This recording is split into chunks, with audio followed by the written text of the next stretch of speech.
നമ്മളോടൊരു വ്യക്തി പൈസക്ക് അത്യാവശ്യം വന്നപ്പോൾ നമ്മളോട് കടം ചോദിച്ചു. നമ്മൾ ആ വ്യക്തിക്ക് പൈസ കൊടുക്കുകയും ചെയ്തു.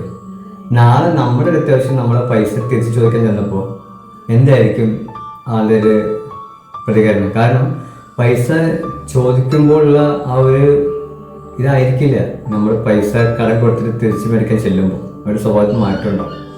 അങ്ങനെ ഒരു സാഹചര്യം നിങ്ങൾക്ക് ഉണ്ടായിട്ടുണ്ടോ? പിറ്റേന്ന് നമ്മൾ കണ്ടാൽ പോലും ചിലപ്പോൾ മൈൻഡ് ചെയ്യത്തില്ല. അങ്ങനെ ഒരു സാഹചര്യത്തിൽ നിങ്ങൾക്ക് ഉണ്ടായിട്ടുണ്ടാവും അല്ലേ? അപ്പോൾ ആ സമയത്തൊക്കെ നമ്മുടെ മാനസികാവസ്ഥ എന്തായിരിക്കും ചിന്തിച്ച് നോക്കിയിട്ടുണ്ടോ? കാരണം പൈസ ചോദിക്കുമ്പോൾ നല്ല സ്നേഹമായിരിക്കും, നല്ല ബഹുമാനം, റെസ്പെക്റ്റും, ഞാൻ നാട്ടിൽ തരും അങ്ങനെയൊക്കെ 100 വാക്ക് പറഞ്ഞിട്ടാവും അവർ പൈസ കടം ചോദിക്കാൻ പറ്റും. അത് ഏത് വ്യക്തി ആയിക്കോട്ടെ. പക്ഷേ മേടിക്കുന്ന അതേ സ്പീഡ് തിരിച്ച് കൊടുക്കുമ്പോൾ തിരിച്ച് ഇങ്ങോട്ട് തരാൻ കാണിക്കത്തില്ല കേട്ടോ. അപ്പോൾ അതുകൊണ്ട് അർഹതപ്പെട്ടവർക്ക് നമ്മൾ കൊടുക്കണം.